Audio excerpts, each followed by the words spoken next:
नमस्कार, hot topic में आपका स्वागत है। मैं हूं अखिलेश शर्मा। हम शुरुआत कर रहे हैं एक दुखद खबर से जो इस वक्त सिंघू बॉर्डर से आ रही है। ताजा खबर है, इसके मुताबिक एक शख्स के खुदकुशी का मामला सिंघू बॉर्डर से सामने आया है जो कि किसान आंदोलन में शामिल थे। बताया गया कि करनाल से आए संत बाबा राम सिंह ने खुद को गोली मारकर खुदकुशी कर ली है। यह खबर सिंघू बॉर्डर से आ रही है। इन्हें तुरंत अस्पताल ले जाया गया था जहां डॉक्टर ने उन्हें मृत घोषित कर दिया। संत बाबा राम सिंह ने एक खुदकुशी के लिए नोट भी छोड़ा है। बताया है उसमें कारण कि किस कारण से उन्होंने ये कदम उठाया है। हमारे सहयोगी मोहम्मद गजाली हमारे साथ जुड़ रहे हैं इस खबर पर चर्चा करने के लिए। मोहम्मद गजाली, क्या आपको जानकारी मिल पाई है कि यह घटना कब की है, क्या कारण है और पुलिस क्या कह रही है इसके बारे में? जी देखिए, अभी बेसिकली इन्होंने जो सुसाइड किया है ये सोनीपत के कुंडली और सिंघू जो बॉर्डर है, कुंडली सोनीपत की तरफ का गांव है, वहां पर किया है। मौत जैसे ही इनको गोली लगती है, इनके साथी जो हैं वो पानीपत ले जाते हैं। पानीपत के अस्पताल में ब्रॉड डेड डिक्लेयर किया जाता है और अब इनका शव इनका जो जिला है जहां के रहने वाले हैं करनाल के, वहां पहुंच चुका है। तो 3 जिले की पुलिस इन्वॉल्व है। तो फिलहाल जो है किसी जिले की पुलिस ये इंफॉर्मेशन अभी गैदर ही कर रही है कि इनके पास वेपन कहां से आया, क्या लाइसेंस्ड वेपन था या नहीं। तो इनके होम डिस्ट्रिक्ट यानी करनाल से वो जानकारी सोनीपत की पुलिस इकट्ठा करने की कोशिश कर रही है। और ये करनाल में एक गुरुद्वारा है, गुरुद्वारे साहब के मतलब एक गुरुद्वारे के ये हेड थे, इनके कई फॉलोअर्स भी हैं। फिलहाल यही जानकारी मिल पाई है। कुछ देर पहले ही जो है इनका जो शव है वो करनाल पहुंच चुका है। करनाल में इनका पोस्टमार्टम होगा, उसके बाद ही पुलिस कुछ बयान दे पाएगी। हालांकि इन्होंने जो सुसाइड नोट लिखा है, सुसाइड नोट में इन्होंने साफ साफ लिखा है कि किस तरह से कृषि कानून के पास होने के बाद जो किसान वहां पर संघर्ष कर रहे हैं उससे वो आहत थे कि सरकार का जो रवैया है। और साफ साफ इन्होंने लिखा है कि कई लोगों ने किसानों की मदद के लिए अवार्ड वापस किए, ऑनर्स अपने वापस किए, कई तरह की जो इनाम मिले थे लोगों ने उसको वापस किए, लेकिन उसके बावजूद सरकार ने इस पर कोई तवज्जो नहीं दी। और कहीं ना कहीं आगे जाकर लिखा है कि जुल्म के खिलाफ आवाज उठाना चाहिए, जुल्म सहना भी उतना ही बड़ा जुल्म है और इसलिए मैं खुद अपनी जान इस संघर्ष के लिए दे रहा हूं। ऐसा कुछ उन्होंने सुसाइड नोट में पंजाबी में लिखा है और लास्ट में अपना नाम लिखा है। जी अखिलेश। जी मोहम्मद गजाली, आप इस बारे में ज्यादा जानकारी इकट्ठा कीजिए। जैसे आपके पास जानकारी होगी हम आपके पास दोबारा वापस आएंगे। इस तमाम जानकारी के लिए बहुत बहुत शुक्रिया आपका। तो जहां एक तरफ यह घटना सामने आई है, वहीं दूसरी तरफ सरकार की कोशिश ये है कि जो दूसरे किसान हैं उनका गुस्सा न फैले और इसीलिए आज कैबिनेट ने एक बड़ा कदम उठाया है। कैबिनेट ने गन्ना किसानों को बड़ी राहत देने का फैसला किया है। इसमें 3,500 करोड़ की निर्यात सब्सिडी देने को हरी झंडी कैबिनेट की ओर से दे दी गई है। क्या है सब्सिडी, इसके बारे में आपको विस्तार से समझाएंगे कि किस तरह से ये सरकार ने अपनी ओर से कदम उठाया है। इसमें चीनी मिलों को निर्यात सब्सिडी देने का फैसला सरकार की ओर से आज किया गया है। कैबिनेट का यह फैसला आया है और इसमें कैबिनेट की बैठक में ये आज मंजूरी दी गई है। सीसीए की बैठक भी हुई थी जिसमें इस पर विस्तार से चर्चा हुई थी। 3,500 करोड़ की ये सब्सिडी सरकार अपनी ओर से देने जा रही है। इसमें खास बात यह कि ये जो सब्सिडी दी जा रही है ये किसानों के खातों में सीधे जाएगी, यानी इसमें कोई भी बिचौलिया नहीं होगा। इसमें सीधे किसानों के खाते में यह पैसा चला जाएगा।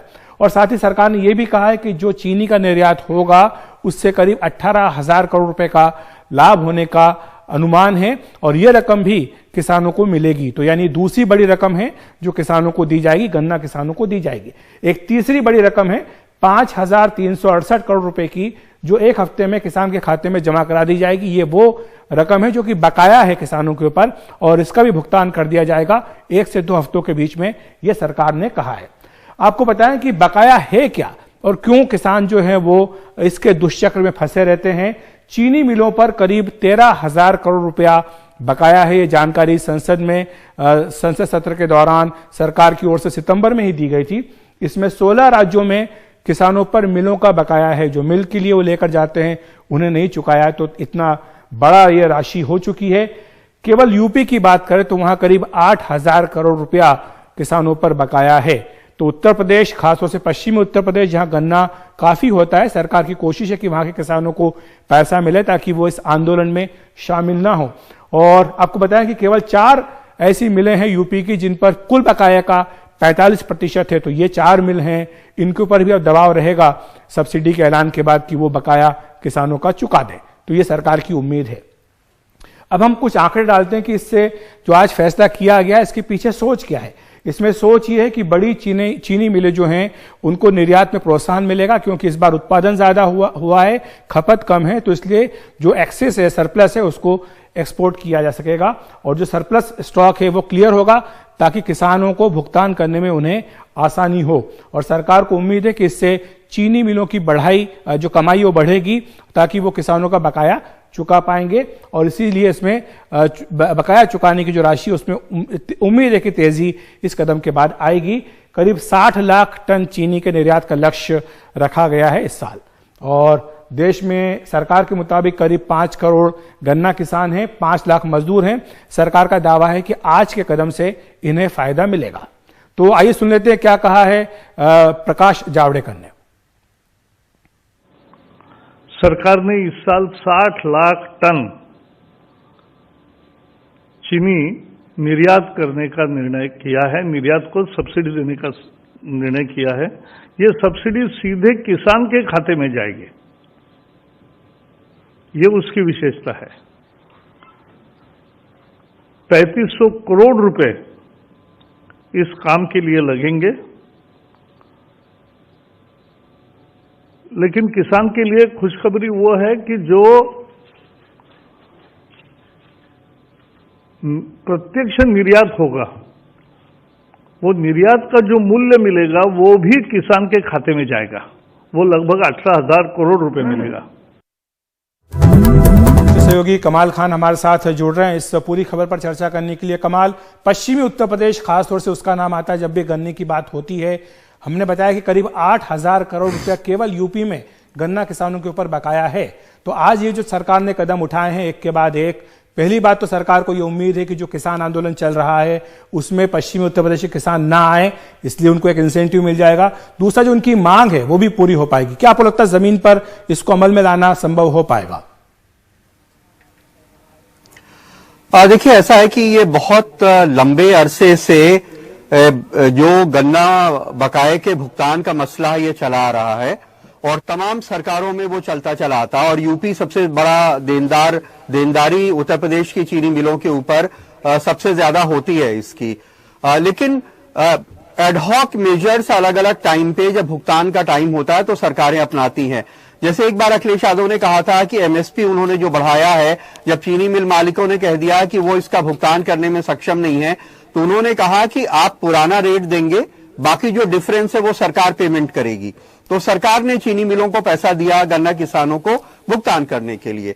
ये भी जो पैसा है ये अगर चीनी मिलें, एक तो वॉलंटरी सिस्टम है, इसमें जरूरी नहीं है कि चीनी मिलें इस स्कीम में शामिल हों, लेकिन अगर वो चीनी मिलें स्कीम में शामिल होती हैं तो कुछ चीज की क्लैरिटी जरूर होनी चाहिए कि कितना अरसा लगेगा उन्हें एक्सपोर्ट का कोई सिस्टम बनाने में, उसको बेचने में, उसका पैसा उनके खातों में आने पे, और जब पैसा मिल मालिक के खाते में आएगा वो किसान के पास तो आएगा नहीं, तो उस मिल मालिक को अपने ड्यूज का भुगतान करना है।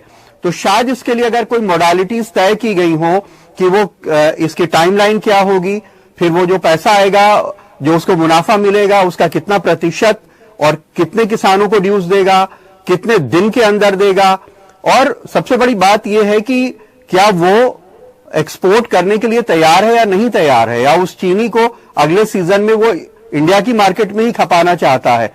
तो जब तक ये बहुत सारी चीजें हैं जो जब तक क्लियर नहीं होंगी तब तक ये कहना बहुत मुश्किल है कि वाकई किसानों को खुद कितना फायदा होगा, क्योंकि ये जो फायदा है ये चीनी को एक्सपोर्ट करने के लिए मिलों को दिया जा रहा है ताकि वो पैसा कमा के अपने ड्यूज किसानों का भुगतान करे।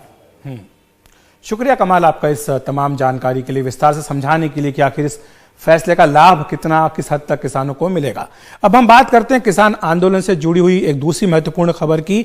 आज सुप्रीम कोर्ट में इस पूरे मामले पर विस्तार से सुनवाई हुई थी। मुख्य न्यायाधीश खुद वहां पर बैठे थे और इसमें कई सारे बिंदु आज सुप्रीम कोर्ट की सुनवाई में सामने आए हैं। पहली बात तो यह कि सुप्रीम कोर्ट ने केंद्र, पंजाब और हरियाणा, इन 3 राज्यों को आज नोटिस जारी किया है और इसमें कल तक इनसे जवाब मांगा गया है। यह उस याचिका पर है कि ये जो सड़क रोकी गई है, इस पर जो याचिका की इन्हें हटा दिया जाए, उस याचिका पर इन 3 राज्यों को नोटिस दिया गया है। सुप्रीम कोर्ट कल ही इस मामले पर पूरी सुनवाई करने जा रहा है।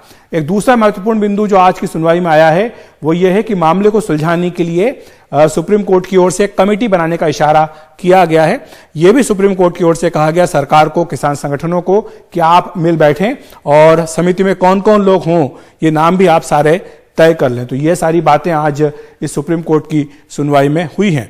आपको ये भी बता दें कि इसमें कई सारे जो किसान संगठन हैं उनके प्रतिनिधियों को शामिल करने पर एक तरह से फैसला हो चुका है। इसमें 8 किसान संगठन जो हैं उनको पक्षकार बनाया गया है इस पूरे मामले में। इनके नाम भी बता देते हैं। भारतीय किसान यूनियन राकेश टिकैत, इसके अलावा BKU सिद्धूपुर जो जगजीत S डल्लेवाल का गुट है, इसके अलावा BKU राजेवाल जिसमें बलबीर सिंह राजेवाल हैं, BKU लखोवाल जिसमें हरिंदर सिंह लखोवाल हैं। ये सारे BKU के अलग अलग गुट हैं भारतीय किसान यूनियन के। इसके अलावा जमहूरी किसान सभा, इसमें कुलवंत सिंह संधू हैं। BKU दकोंडा जिसमें बूटा सिंह बुर्जगिल ये उसके नेता हैं, और साथ ही BKU दोआबा जिसमें मंजीत सिंह राय ये उसकी अगुवाई करते हैं। कुल हिंद किसान फेडरेशन प्रेम सिंह भंगू जो है वो इसकी अगुवाई करते हैं। तो ये 8 संगठन हैं जिन्हें इस पूरे मामले में पक्षकार बनाया गया है सुप्रीम कोर्ट की आज की सुनवाई में। फिलहाल हम एक ब्रेक ले रहे हैं।